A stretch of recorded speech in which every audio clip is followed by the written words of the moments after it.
May mga gusto lang po akong i-clarify doon sa mga interviews at mga sagot ng nanay ko po sa mga interviews niya po. Unang-una po yung 70K na incentives po na sinasabi niya from World Championships 2021 po. Unang-una po 2022 po yun. At hindi lang po 70K yung na-receive ko po doon. Alam ko 6 digits po yun. Dahil dalawa po yung nakuha kong medalya. After nun, mga bandang December, umuwi ako sa Pilipinas. Nakikita kami ng mama ko. At hindi niya sa akin sinasabi na na-receive niya na pala yung incentives ko from World Championships. Hindi ko pa po malalaman na na-receive niya na po yung incentives ko kung hindi ko pa po hinanap. Never ko na po na-receive yung incentives ko po na yon. At never ko na rin naman po na hiningi yun sa kanila. Binigay ko na at wala na po yun sa akin. Ang sa akin lang naman, gusto ko malaman kung saan napunta yung incentives ko po na yun. Yung principle po kasi dito wala po sa liit o laki ng amount po na incentives po na ginalaw niya. Kundi po sa pagtago at paggalaw niya nang wala ko pong consent, yung pinapoint ko po sa kanya. At yung about sa red flag daw po si Chloe na sinabi ng mama ko, hinusgahan niya po agad si Chloe sa pananamit at sa pag-akto po niya. Magkaiba po ng kinalakihan. Unang-una, lumaki si Chloe sa Australia at ayun yung nakagisnay niyang culture. At ibang-iba po talaga sa Pilipinas kung paano tayo gumalaw, magsalita o manamit po. At yung about po sa yung mauubos po yung anak ko, nasabi po ng mama ko. Unang-una po si Chloe po may sarili po siyang income. Lahat po ng nakikita niyong gamit o yung pag-travel niya kung saan-saan po. Galing po yun sa pinagpaguran niya po. At bakit naman po ako mauubos? Gaya nga po ng sinabi ko, si Chloe po may sarili po siyang income. And lahat po ng bank account ko po nasa mama ko po. At may mga instances po talaga na si Chloe po yung sumasalo sa akin that time po. Bukod sa incentives po, nasa kanya din kasi yung bank account ko sa monthly allowances sa pag-gymnastics ko. And nung nakuha ko na yung bank account ko po na yun, doon ko po nalaman na inuubos niya po yung laman nun. And nasa akin po yung mga bank statement ng withdrawal po na ginagawa niya po.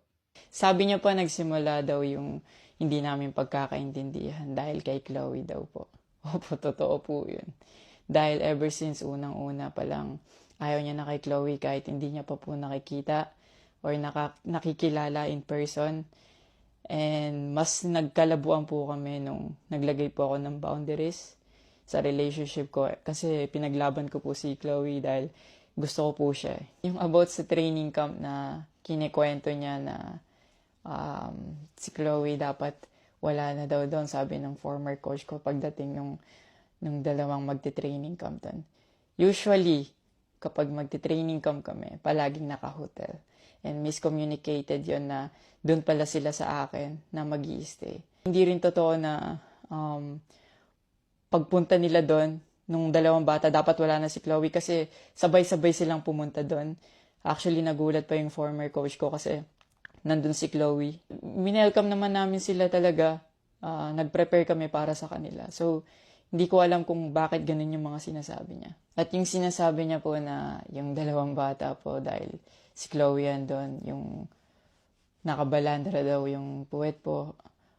Bilang nakakatandang kapatid po, bilang boyfriend ni Chloe po, at bilang ate at kuya po, kami po aalagaan po namin sila. Hindi namin po gagawin yung mga iniisip niya na gano'n. Ang dumi niya mag-isip at hindi appropriate yon para sa akin at disrespectful yon actually sa akin and kay Chloe po. Yung sinasabi niya na so dapat wala daw pong outsider or guest po doon sa apartment ko po. Di din po yung totoo kasi wala naman pong naka-indicate or nakalagay sa contract na bawal yung guest or outsider sa loob po ng apartment po. And actually, invited po si Chloe ng former coach ko from Japan nung SEA Games pa lang po sa Vietnam. So, sinabihan kami na invite mo na lang si Chloe sa Japan and doon kayo mag-hangout. Sabi niya pa na feeling niya daw nilalayo ako ni Chloe sa kanila. Unang-una po yun, months before nun, kasi uuwi ako parang 3 days yun. Sinabihan ko na sila na mag-i-spend time ako kay Chloe. Nagpunta kami sa Baguio. Sinama ko si Chloe. Nag-spend time kami. Nakikipaghalubilo naman po kami. Hindi naman ako nilalayo ni Chloe. Actually, pumunta pa kami sa Pangasinan. Like, po kami doon. Parang meet and greet. Yeah. Tapos after nun, nagpunta tayo ng Baguio. And then, ikaw pa nga nag-aya na yung sa bike. Yeah, Because we didn't know tayo. what to do Yeah. after nung kumain because they were like, oh, what do we do? I was like, oh, let's go sa Burnham Park. Yeah. So that we can take the little kids to go biking. Yeah. So I'll just attach a screenshot of me saying sorry at that time if they felt left out when we were all hanging out sa Baguio. So you guys can just pause and read. Actually, nagkita po yung mama ko and yung family ni Chloe twice po. And then, yun, nag-usap po sila. In the last resort, my family made a group chat Yeah. na kasama everybody involved because my family wanted to address kung ano yung issues ni mom mo towards me. Yeah, kasi marami na siyang pinapost. Yeah, madami siyang pinapost. And even though my family knew na madami na siyang pinapost, my family still welcomed them, treated them with respect, and with no judgment na pinaringgan nila yung side ng mom mo, what she had to say about me and our relationship. And then, after the group chat, she left, Yeah. your mom left, and wala siyang narinig anything from my family. May recent interview po kayo na kinakongratulate niyo po ako. Kung genuine po talaga kayo, maraming salamat po. Ina-acknowledge ko po yung pagka-congratulate niyo sa akin. Pero nagpa-flashback pa rin po talaga yung masasakit yung sinabi sa akin at yung mga hindi nyo pag-wish well sa akin. Like, tumatatak po yan sa akin talaga. Ang message ko po sa inyo na mag-heal kayo, mag-move on, at napatawad ko na kayo long time ago po. Pinagpe-pray ko na maging safe kayo palagi at nasa maayos kayong kalagayan dyan lahat.